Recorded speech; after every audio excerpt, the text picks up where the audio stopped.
Welcome back to the Michigan Insiders here on Sports Talk 1050 WTK, the ticket online at WTKA.com. It is time for the MGoBlog Roundtable. The fellows are back once again, but no Sam Webb today. Sam is out for the second half of this show. He battled. I got to give him credit. He battled through the first half of the show. He really tried. He wanted to be here, but a little bit under the weather, and so told him to go rest, take it easy, get better, and we'll see Sam back in the air chair either tomorrow or Monday. That being said, we are joined by Seth Fisher and Craig Ross once again, who joined me at the end of the last hour. We're now also joined by Brian Cook. Brian, good morning. How are you?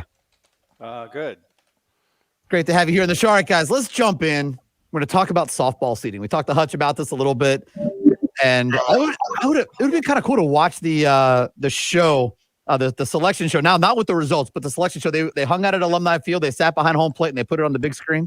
That'd be a cool way to watch your selections. Granted, it would have been better if they had home games to then stay home and play.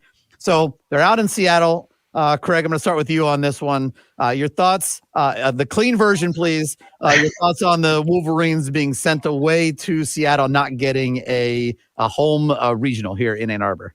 Yeah, it's absurd. Michigan is 36-6. They lost 4 games by a run of those 6. I believe they've won 15 of their last 16 or 16 of their last 17. There's no reason to believe that the Big Ten is some second-rate softball conference. I believe 2 years ago, Minnesota did pretty well and made it to the College World Series, if I'm correct. I think they did, and I think they played reasonably. Michigan, of course, has played reasonably in the College World Series when they've gotten there and even won it once. And this year the Big Ten made the choice, and I would say it was a reasonable one, to play strictly within conference. And because of that choice, apparently, and the idea that SEC teams just must be better, Michigan ends up playing Washington. Now, maybe this is less fair even to Washington than it is to Michigan, because Washington also gets, if they get by Michigan, gets to play Oklahoma, who's probably the best team in the country this year. Certainly looks like that's plausible. They have a team batting average over 400. And and I think they're averaging 12 or 13 runs a game, something ridiculous like that. So Washington got hurt by this. Michigan was definitely hurt. I don't believe there is a single venue in the Midwest or the Northeast. I think you've got Seattle, and you've got I assume Missouri. Norman.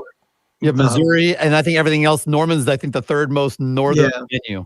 Right, and then you've just got the South, and if you want to have interest in your game from it would be nice if you at least had some teams in the North in the tournament, because I think only 3 Big Ten teams made it.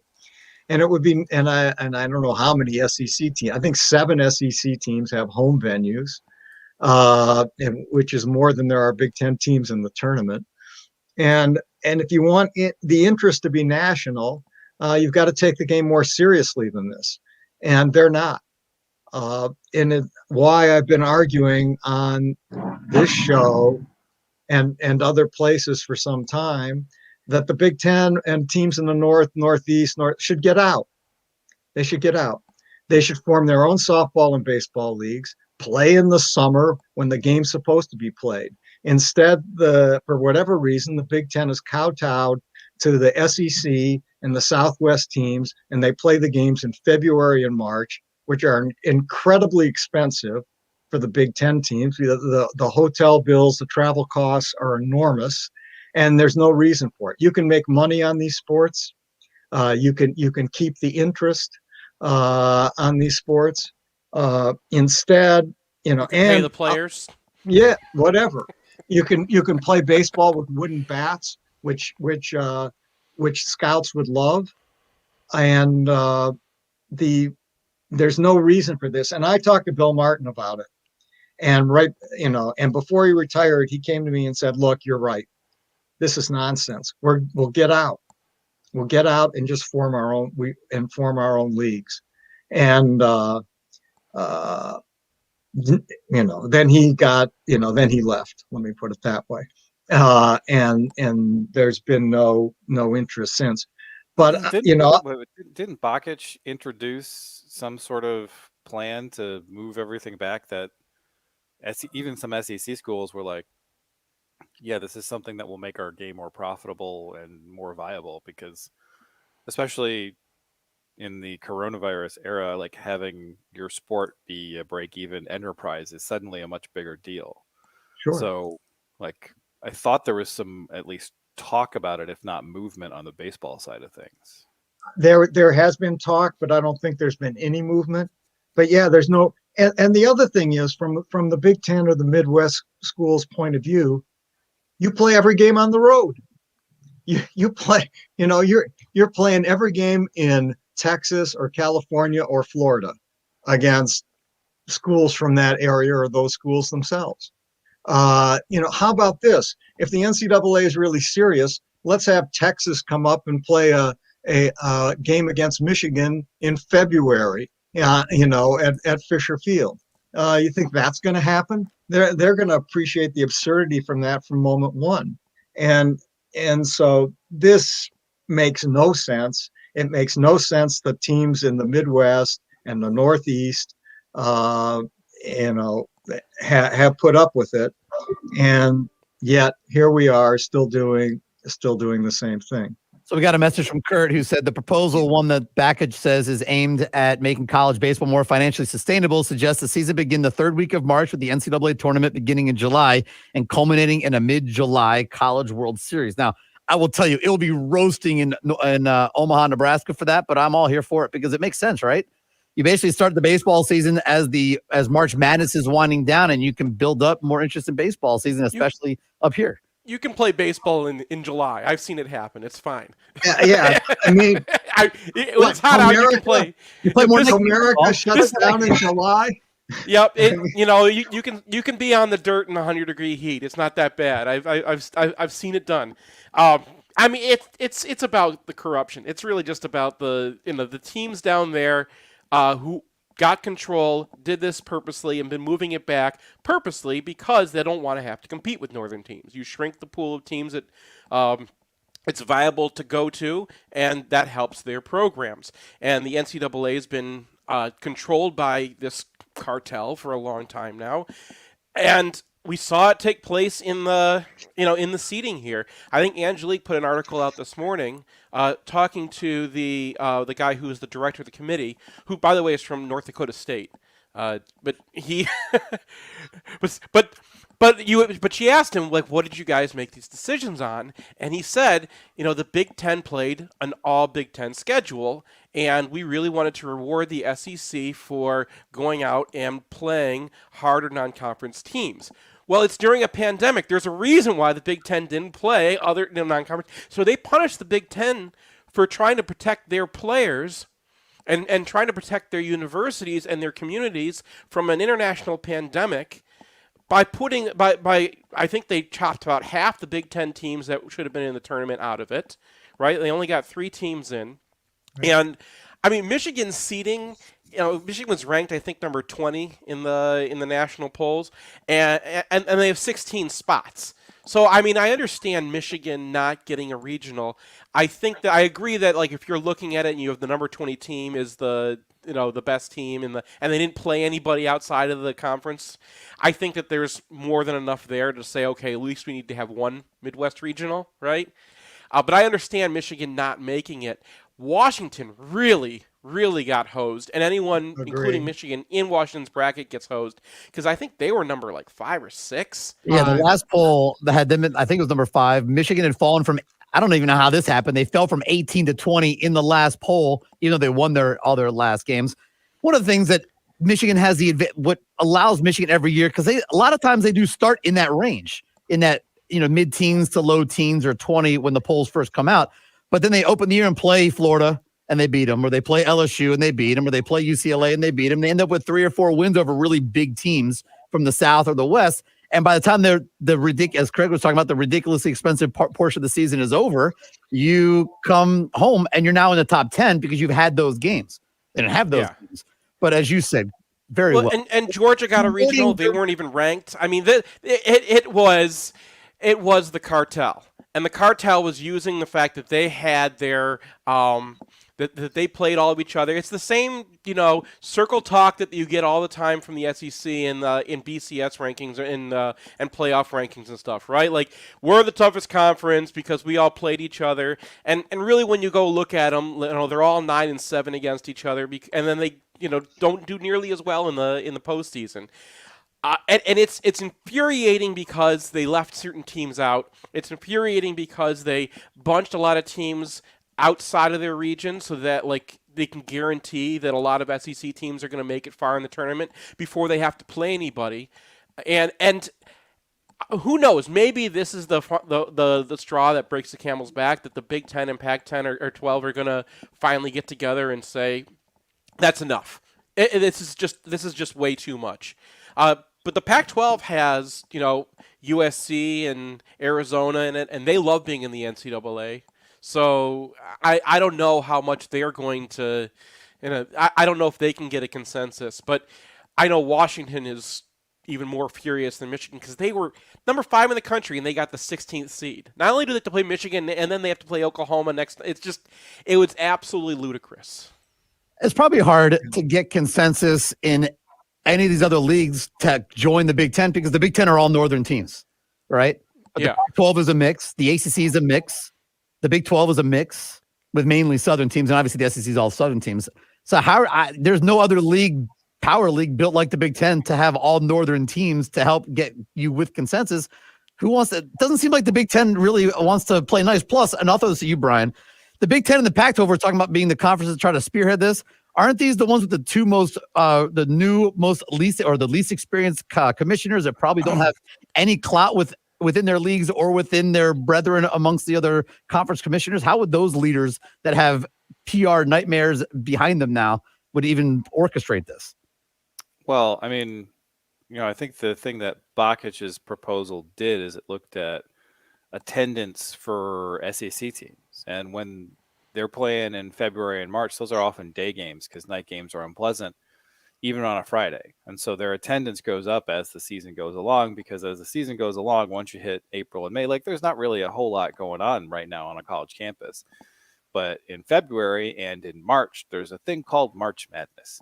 And getting as much baseball and softball away from March Madness and sort of giving it its own part of the calendar, particularly when we talk about college sports, is something that I think this attempt to sell these southern teams is that you will make more money doing this. Your sport will not seem as much of a drain on coffers, and you might get a third assistant coach.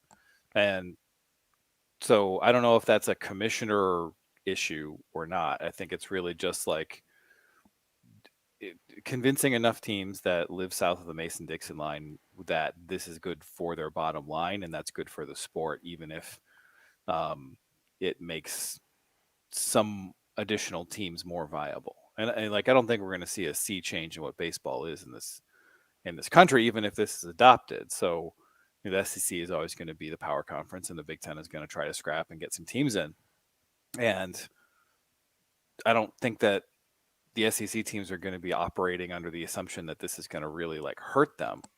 And so it's about whether they can be convinced that this is good for their bottom line.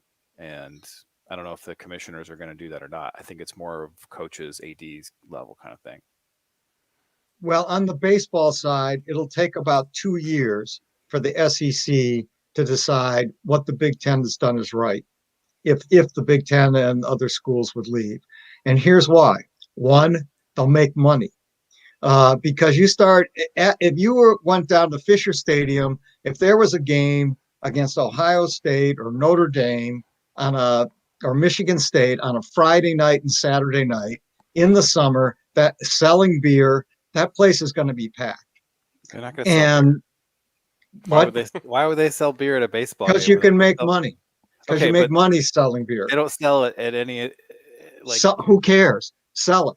And you sell beer, you have people there. The place also, we should all dress like clowns. and you use wooden bats, which scouts now love, and they don't, and so they're paying more attention to what happens in those games than in games with the fake bats. And all of a sudden, the Midwest, the Big Ten is making money. The SEC isn't. What's going to happen then? I mean, and after all, I know this is a radical idea, but when they play baseball in the summer, yeah, thanks, Kurt. They play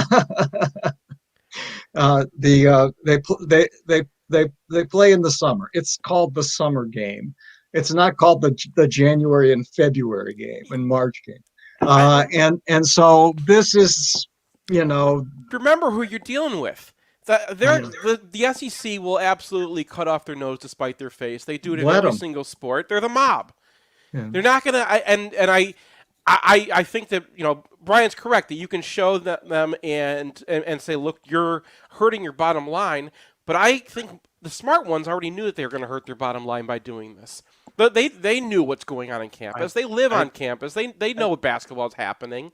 I think that it was worth it to them to screw themselves out of 25% of their revenue to screw the North out of 80% of their revenue. I mean, I just don't buy that. I just simply do not buy that. There is no way that they're afraid of one conference like upsetting their current hegemony. It's just like not gonna happen. Like it's not gonna change anything if like they move the season back much. It's just not gonna be that big of a deal. So I think it's easy to say no to this because you have this kind of tradition and momentum that these things sort of happen, and maybe COVID and the sort of athletic department budget issues that are rampant because of it are something that might move the needle, because the costs that you have that you're enduring because of this setup no longer seem as tenable. I'm curious if they'll look at costs and say, because not the Big Ten, not the SEC, but you're talking about moving the tournament, right? Pushing everything back. That means everybody's going to be involved in this decision. What about those bottom conferences that may look and say, we're not going to pay for housing of our student athletes in the summertime. We're not going to pay for this in the summertime that we normally wouldn't do. Does it matter to you that it might break that part of it up? Does it even matter in college baseball if the smaller conferences are not playing in the baseball tournament or not? My guess is they'll cut costs and make money. And because you're going to be dealing with bus trips, Toledo doesn't have to, for example, figure out how to play down in Birmingham. I mean, I think I read, I could be wrong, but I think I read it costs Michigan baseball $50,000 to $60,000 a weekend for a trip in the South. Well, it ain't going to cost Toledo $50,000 or $60,000 to take a bus trip up to Ann Arbor, and if they're here, they can stay in University of Michigan housing for the weekend. And so I don't see that. You know what it's also good for? Students. Because now you can actually be a student in February and March, and when school is generally less hot, when it's not quite as intense in the summer, you can play baseball or softball. And so it's also ideal for student athletes. Someone like Megan Bobian, for example, who I believe is a biomedical engineering student with a 4.0 average or whatever. It's good for her. And it seems to me that's a good thing. So I don't get it. If the SEC, as Brian suggests, and he may be right, that, just says, oh, the hell with you guys, do your own thing. Okay, good. We'll do our own thing. We'll make money. We'll have our own championships. And, that's it. And I don't see the downside, because you're underestimating how many small teams there are in the South. It's not the SEC. It's not just the SEC. This is there are. If you look at the tournament field, there are a ton of teams from small schools in the South, some of which you probably never even heard of. They're worried about the MAC. They're worried about the the Big West and stuff. They were always behind this. And remember, the NCAA votes is a big body. It's not just these power conferences that are driving this. So it's not just these ACC and SEC teams.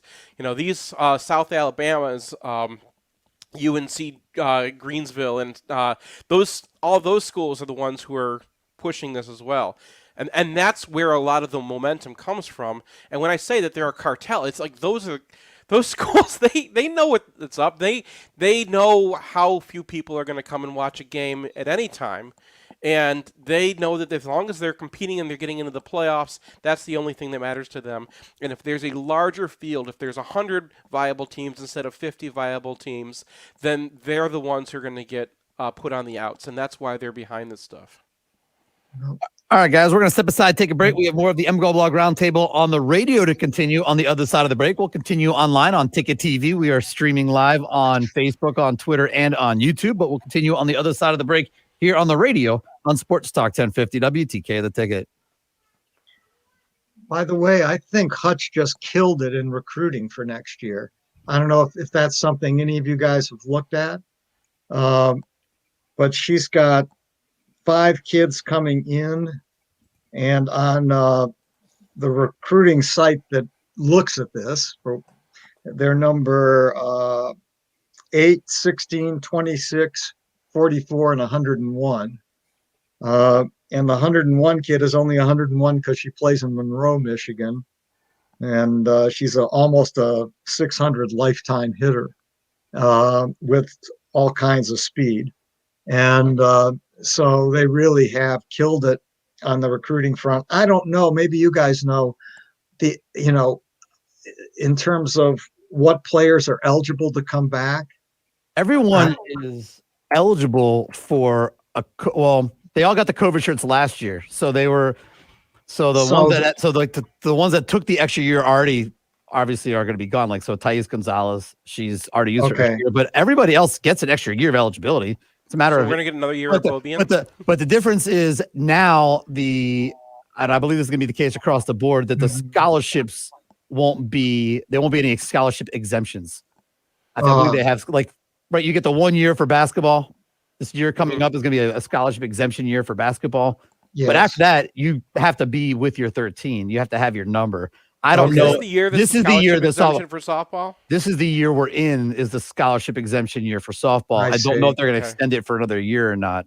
In which case, then it will come down. As far as I've interpreted it, if kids want to walk on, and because not everyone's on full scholarship anyway, but it comes down to you're back to the whatever that unique percent of scholarships. I know baseball is like 11.2% or whatever it is. Like some weird. Yeah, it's 11.7 scholarships. Yeah, there you go. Which incidentally, I couldn't figure out how Vanderbilt could have about 30, which they do, and Michigan probably has 13 or 14 as I try to figure it out, because in Michigan, as I get it, if you're an in-state resident and your family income is under 60,000, you don't have to pay tuition. I think tuition is waived. The Hale program. Right. And so my guess is they can get a couple of kids a year in baseball under that program, and then give them half scholarships. And so you end up with basically 13, maybe 14, depending on what we've done. I think, for example, and I have no idea about these kids' families' incomes, but for example, Tito Flores is I think from Detroit, and would be eligible, assuming his family fits on the income requirements. Yeah, I mean, but Vanderbilt, it's like the Ivy League, right? Yeah, they don't give scholarships, but they give scholarships, right? Yeah, so. I mean, my brother knows this very well. If I never told you the story, but the Vanderbilt has this for any student anywhere.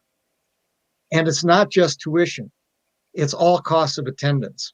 So if your family income is at a certain level, and someone is saying it's not income, it's net worth. Okay, so maybe that's right. So if your income or your net worth or whatever the marker is sufficient, you at Vanderbilt, you can get a full scholarship. Harvard does that. Pardon me? Harvard does that too. Harvard does that too.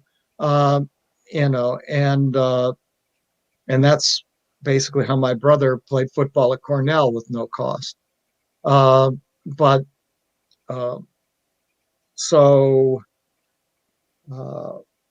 I'm thinking that Vanderbilt, you wonder, how can Vanderbilt have all these guys on their team? And well, I have a hunch that it's because of their endowment allows them to do that, and they have rules as a private school that allows them to have more than the 11.7 scholarships that are allowed for other schools. All right, guys, we're coming back on radio in about 10 seconds, so stand by.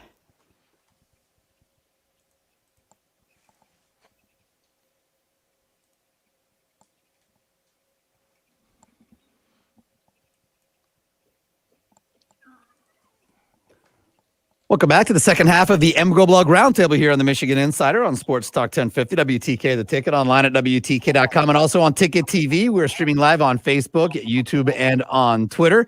Joined by Brian Cook, Craig Ross, and Seth Fisher. And before we get into Michigan football, I want to talk a little Michigan football with you guys. Brian, I know you're a big Matt Campbell guy. Matt Campbell, did you see the story? I'm just curious your thoughts on turning down an 8-year, $68.5 million contract to the Lions. That seems, if I'm Mac, I would downgrade Matt Campbell now because I'd take that contract. What? Wait, what? According to CBS Sports, Matt Campbell was offered a contract by the Detroit Lions for 8 years, $68.5 million, and he turned it down. And full control. And full control. Well, he turned it down. Thought he was a smart guy. He is a smart guy. Wait. Money. How much money would it take for me to be the head coach of the Detroit Lions? It's not a number. It doesn't exist. It's cursed. That man knows to stay away from curses, which doesn't really. I would do it for $100. It's plausible. You would coach the Detroit Lions for $100? $100. You already have all the curses. You can't be more cursed than you already are. That's why. That's possibly true. But come on, tell me if someone didn't come to you and said, "Hey, you can coach the Detroit Lions this year." I'm completely incompetent to coach Pee Wee football. But if someone said to you, "You can coach the Detroit Lions next year," I'll say, "Okay, I'll do that." What's the salary? I don't care. It's plausible that Sheila Ford is not going to be the disaster every other Ford has been, but I would wait and find out before I took that job. What I think is crazy is Matt Campbell, who is a very, known as a very even-keeled guy, beloved by his players, and doesn't really shout and get too heated and whatnot, that they were looking at Matt Campbell, and then when they didn't get Matt, they went to Dan Campbell, who's the exact opposite person. So, what were the qualifications they were looking at? Were they going alphabetically, or okay, C, all right, Dan Campbell, that's our guy. I don't know how the same process that offered Matt Campbell gets Dan Campbell. Only the Campbells apply. I mean, it would have to be maybe a name. They are pretty opposite guys. Was Eric Campbell next if Dan turned him down? Yeah. He's in line for wide receiver coach. All right, go ahead, Craig. I have a question about that, though. I mean, I assume he's making good money at Iowa State. I don't know what exactly. Makes about $4 million a year. $4 million, and there could be some people who decide, I'm in a really good situation here. I'm sort of even iconic in this state. I'm making $4 million a year. As long as I work hard, reasonably hard, I'm always going to be in that situation. And so why is an extra $4 million at some point in my life really make any difference? And it's not like my value goes to ground. It's not like that offer may not be there next year when the Lions are 2-14 again, or 2-15, because I guess there's 17 games this year. I sort of get it from his point of view. I mean, I don't know what the answer to this question is, but how many people have gotten a head coaching job after being the Lions head coach? Ooh, good question. So it's a very low list. You're correct. And so if job security is a big part of this, I'm sure. Right. If he has designs on a major college job, going to the Lions would be dumb. And how guaranteed is that contract, right? Because 8 years, $68 million sounds good, but if you get fired after a year and a half, then you're in a completely different spot. So if it's a Jimbo Fisher contract, okay, maybe, but it probably isn't. We'd all take the Jimbo Fisher contract. Every single one of us, I think, would take a Jimbo Fisher contract because that's all guaranteed. Those are big dollars. All guaranteed. So you guys know who Jordan Strack is. He covers Michigan for Toledo. He also covers Toledo, and so he covered Campbell when he was there for a long time, and I think he still has a relationship. Strack, by the way, is the one who asked the question that led to Brady Hoke saying, "This is Michigan, for God's sakes," if you're wondering who that is. But he knows Campbell pretty well, and when we were talking about this stuff last winter, he was pretty clear that Matt Campbell was going to take the Michigan job if it was offered. And I think that that's probably where it's possible that that Ames, Iowa is his final stop, but I don't think so. I think that he knows nobody has ever stayed in Ames, Iowa for more than 6 months. So 6 months tops, and then you got Johnny. go. Have you been to Ames? It's actually not that. It's as far as farm towns, it's not the worst. Well, okay, that's quite a sentence. So you're saying his $4 million a year goes a long way in Ames, Iowa? Yeah. Anyway, it's no Iowa City. I think that he knows that he's in line for a pretty big job, and I think that like the Michigan job would probably be number one on his list. I think that Texas looked at him too, but Campbell is not down for doing some of the things that Texas builds its program around, so that kind of fell through. But I did hear some inside stuff about how that went down that makes me think Campbell definitely wants to have like one of those premier jobs. And if you're a college guy, I mean, you can go to the pros and go back to college, but if you want to be on the college trajectory, it makes sense to be in college. All right, on the Michigan front here, guys, we're kind of on watch for the beef. We're looking for beef, helping out the middle. Seth, you and I were talking about it earlier. They're looking for beef, and maybe they're going to find. I mean, even if it's just a flyer, right? Take a flyer and a guy. If the guy weighs 370 pounds, why not, right? 354, I think, is what he said on radio with Sam. But yeah, Jordan Whitley from Oregon State. I tried to pull up some games, but he was injured a bit last year, so it was hard to find spots when he was out there. But yeah, man, it's a lot of beef in the middle that Michigan needs, and they're telling you right now that they need a nose guard. So I think that even if Michigan's going into this year going, okay, Mozzie Smith can be our nose tackle, and I think Hinton and Jeter could be the guys flanking him on either side at the tackle positions. I think that they know they need at least somebody to rotate in there, and they don't have anybody like that on the roster right now. So, yeah, I mean, if it's not him, they'll keep moving down the line, but they've taken a couple swings already, and guys just weren't interested or went other places or whatnot. So, I think Whitley, they're coming at him very hard because of who he is, because they need that type of player, and I think that they're offering a backup position, and I think that most likely it's going to happen.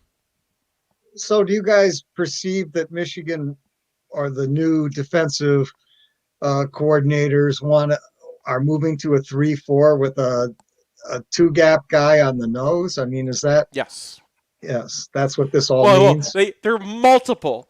Which literally every defense in the country is multiple. High school defenses are multiple. But I mean, what they mean by that, of course, is that they'll shift their fronts around. And if you watch anything from the Ravens, you'll get exactly what they're going for. I had it pulled up. This is from my article that if you look across the line, starting from the outside linebackers. 2019 Ravens, Jalen Ferguson, 6'5", 275. Brandon Williams at tackle at 6'1", 336. Michael Pierce at 6'0", 340. Wormley at 6'5", 300. And then Matt Judon was the other outside linebacker at 6'3", 275. All of those guys, all five of those guys are larger than who Michigan was starting at defensive tackle last year. So that's what you're looking for, and that's what that defense is predicated on is, look, you're not going to get pushed around anymore. That duo play that Harbaugh kind of brought back and Ohio State rammed down our throats in 2019, that's not going to happen anymore. They're going to start with that. Yeah, your point is very well laid out. The three middle guys are big. Now, they may range a little bit in what their skills are, what they need to be, and how big they are, but the three down linemen in the Ravens defense, which is what we're expecting to look like here, They are big fellas. And then the two guys on the outside that are flanking, aren't they? They're almost big enough to put the hand in the dirt. They are. They're 4-3 defensive ends who are given a little bit more. Yeah, so like last year we were running Aiden Hutchinson and throwing him into the B gap all the time to help out the tackles, and that kind of took away. I mean, Aiden was great at it, but I think that took away from what he's really good at, which is his athleticism on the outside for his size is just off the charts, and that is kind of what this is going to focus on. Unfortunately, he wasn't available for spring because of his injury last year, but that's the kind of the more I look at this defense, the more I'm thinking we're not talking about Josh Uche kind of players out there. We're talking about bigger guys in there, right? Yeah, and long and athletic and bigger. Yeah, long, athletic and bigger in that. Yeah, 260 is light. 270 plus is probably pretty good. But the guys in the middle, as I said to Sam, I want to be able to introduce them as a 6-man tag team and say at a combined weight of over 1,000 pounds. Like that's how you want to introduce your defensive front in this defense. You have to get to that point. Maybe at some point down the road. That's Survivor Series. Yes, tags. Yeah, something like that. And maybe this is the guy stop at because you can't fill this in. I mean, based on how recruiting has been at this position for the last however many years, you're not gonna fill it all in a year. But I mean, doesn't this just feel incredibly doomed? Like you're talking about you're talking about what they want to do, and then you look at the roster and it's like Chris Jenkins, who's 250 and is like trying to bulk up, and it's like, okay, maybe he can get there, but not. And you can see his dad. If you squint, you can see his dad. Yes, if you squint and you like fast forward 2 years into the future, but unfortunately, we can't do that. Stopgap measures. That's why a guy like Whitley is like a stopgap guy, right? Where you're just trying to get bodies because they have a couple bodies. They have a body for each of these starting positions. But that's what it is. You're gonna get bodies. You're getting an Oregon State transfer. Oregon State. I think this doesn't. This conversation is not making me feel more encouraged. I understand that. I don't think anyone is super highly encouraged based on what we know coming back on the returning players for the defensive front in particular, because even if they're playing the same defense, we've had these conversations about the lack of beef up front, right?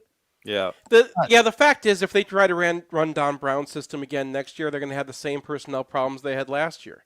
So, unless you're going to go out and get those dynamic tackles that he had when we were killing it in 2016, 2017, you need to do something, right? And Michigan has been trying to get another Mo Hurst and trying to manufacture them, try to get a small guy and bulk him up and whatnot, and they haven't gotten one. So this is the cheaper answer because otherwise you're getting killed. They sacrificed everything they had last year to try to make up for the fact they had no beef down the middle, and it fell apart. They fell apart on the edges. They had Hutchinson and Kwity Paye not doing all the things that they're capable of. They wasted half of a year of Josh Uche. That's what was going on with this program. So you gotta do something, and this is one option. What else have you learned, Seth? I'll go ahead, Craig, before we get to I was just going to say that last phrase, you got to do something, feels like Michigan football for at least the last 4 or 5 years. And, and so I don't know. I hope it works is all I can say. I'm not quite at the doomed stage where Brian is because we haven't seen anything. Why not? What possible? Well, yeah, I hear you. This system works fine. If you're teaching the system and you're recruiting the system, Wisconsin runs something like this. Yeah, I'm not saying that it's not gap sound. I'm saying that you can't do it in a year, and that's all you got, right? I say this all the time. I'll let you guys pretend. I mean, what do you want him to do? What do you want Jim Harbaugh doing right now? If he's got to, I want him to call Matt Campbell and be like, I'm out. Yeah, well, that one ain't happening, I don't think. The most important thing that he did this offseason is he did get recruiters, which are going to get players on campus. He got guys who are going to stick around even if he doesn't. and that allows them to actually have some players. So if it's him, if it's the next guy, at least Michigan's got a future. At least he's not throwing everything into the bucket and saying, okay, let's try to coach what we got up and try to beat Ohio State next year, or it's all over, and then it's all over and there's nothing left in the cupboard, right? All right, so Brian, what are you optimistic about? I want some rays of light optimism. It doesn't mean Michigan football. Just what gives you optimism on this Thursday morning? Michigan something related. Doesn't be football. Just Michigan. I have plenty of optimism about basketball and hockey. All right, well, let's hear some of it. I want to hear some rays of sunshine coming from Brian Cook. Well, I mean, people who I've been talking to and who are different from Craig's sources do kind of think that Michigan is likely to get back a large number of these highly rated freshmen next year. So if Owen Power goes first overall, the first overall pick always gets signed, even if it's kind of an off year. But things about, Bordelot probably coming back, Meniere's probably coming back, Kent Johnson probably coming back. That's exciting. That would be good. Now, I don't think that you're going to get that lucky and get everybody back. But as long as they get a couple of these guys back, you're going to get some reinforcements next year. You got Luke Hughes coming in, who's another guy who's going to be a top 5 pick probably. You have Ethan Edwards. You have Mackie Samoskevich, who's going to be probably a late first-round pick. Dylan Duke is sometimes in that conversation, probably more of a second-rounder. But Thomas Bordelot was a second-rounder, right? And Dylan Duke brings you a lot of the stuff that they kind of lacked on their top 2 lines, because he is just a ball of energy who will go in the corners and fish a puck out. And, they lose Strauss-Mann, but hey, they have a 3rd-round pick who had an understudy year, who's going to be a sophomore this year, who's like 600 feet tall. It's going to be fine. Get vaccinated so I can go to Yost. You yutzes, come on. I agree that there's a lot to be happy about with hockey, and that hockey, I think will have at least some reasonable percentage of those freshmen coming back this year from what I've heard. And it should be a really fun team. Obviously basketball should be really interesting. Now I saw that somebody, the guy who does the bracketology, Lenardi, has Michigan as a 1 seed in the tournament next year. I might suggest that's a little soon for a program bringing six freshmen in, but it's going to be very interesting, and it'll be a very interesting and fun team. I'm sure Kentucky was a 1 seed at this time last year. Those exercises are so ridiculous. Yeah, well, I mean, Michigan was a 1 seed last year, and they return, quite a bit of that team. And I mean, the thing is that, so you're bringing in the 6 freshmen. You have all this hype about the 6 freshmen, but if you actually go look at the minutes, exactly one of them is going to be a guy you need to hit, and that's Caleb Houston, right? Because he's got to be your starting 3, and he's got to be a knockdown shooter. But that's the easiest thing for a freshman to do. Stand in the quarter and just nail threes. And he's very practiced at that. If you watch his game, he has a very mature game. He's going to slot right in. And then you're just looking for a couple of those guys to come through. And Moussa Diabate is the kind of player where his floor is super high, because he's going to be one of the best defensive centers in America, even if he's playing the 4 sometimes.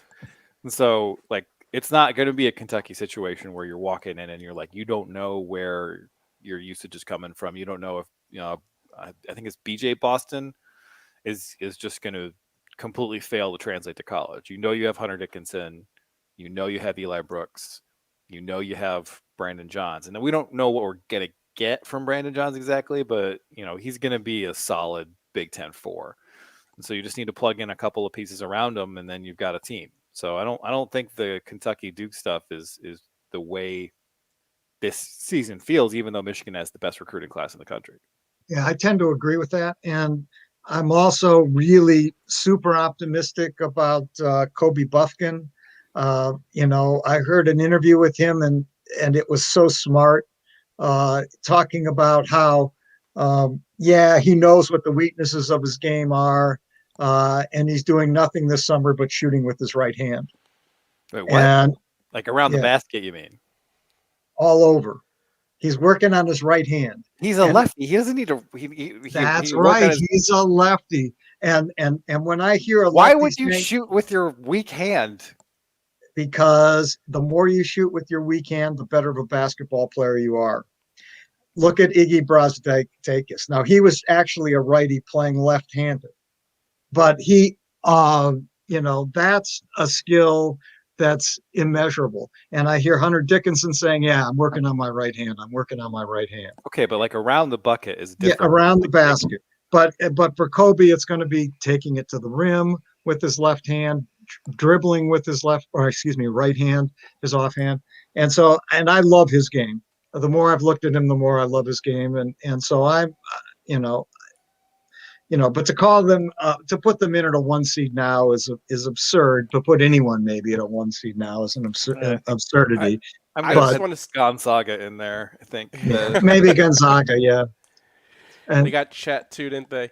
They got another 5-star too. It's currently out of control. I don't know how they didn't pass Michigan, but yeah.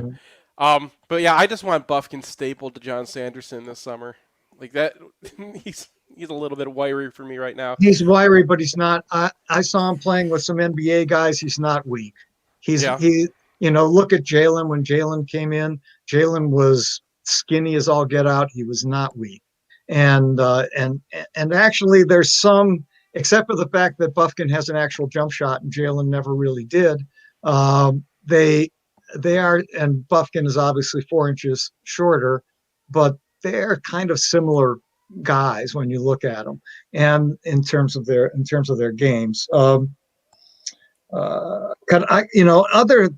talking about glimmers. This has been an incredible season for Michigan sports among spring sports. I mean, there's been remarkable success. The only thing we need is, let me mention track. In the Big Ten championship, Zia Holman, a freshman, won the 400s. I think she probably has at least a vague shot in the NCAA. Her time was phenomenal. Was a Michigan record at 51.88.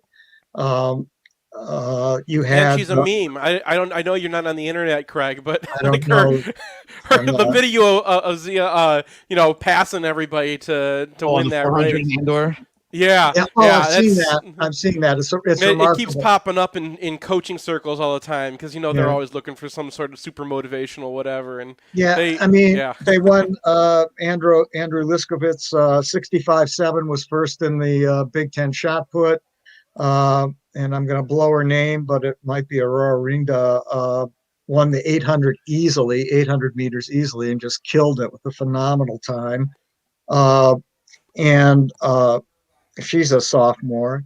And then what I'm stunned that I haven't heard more about is Aiden Owens, who was a transfer, I think, from UCLA, set the U of M record, won the Big Tens in the decathlon, set the U of M record.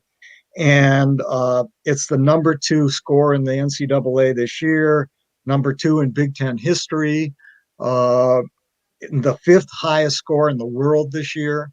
And so it wouldn't stun me at all to see him in the Olympic Games coming up in the decathlon.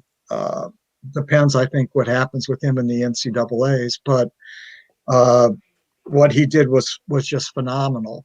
So, I mean, and no one's even talking about those sports because you got baseball being a success and softball being a success. And all we need in field hockey, all Michigan needs in field hockey is Brian Cook to change the stupid rules. Wait, what? Brian is a genius at altering rules in games and saying, we shouldn't have this and that, no offside here or whatever. And they're very clever ideas. And the problem with field hockey is just the rules. There's way too many that nobody understands unless they're in the game, and then even the rest don't necessarily understand them. Right, exactly. Well, so one thing that kind of leapt out about watching that field hockey game is it seems like there's so much emphasis on protecting the players from potential injury. Yeah. And they don't wear any pads, right? And it's like, it's a very strange thing to have a game that the physicality is completely prohibited. And you see people kind of like rub someone off the ball and then get the ball, and then that's illegal. And you're like, that shouldn't be illegal. That happens in every sport that I've ever seen. Right. So, and I think there was a goal on which it seemed like a Michigan player got out of the way of the ball, and I was just like, what? Block it. Right. I mean, there needs to be some adjustment in the rules to that game, because actually I had never really seen a game, and I watched the national championship game, and it was fun. I mean, it really was a fun game to watch, except for the complete craziness of the rules. And Then I guess we'll see Oaker Field this fall, because they're going to be right back at it in the fall. They have a very quick turnaround for because they're normally a fall sport. We'll see you at Oaker Field, guys. We are actually, believe it or not, amazingly, we're out of time and probably have more to talk about. So we'll probably reconvene this again next week. We'll check in with you. I'll be here next week to see. Craig will be here because the summer of Craig will happen no matter what. Appreciate it as always. Thanks to Brian Cook and Craig Ross and Seth Fisher for joining me here on the show. Thanks to all of you for listening to the show.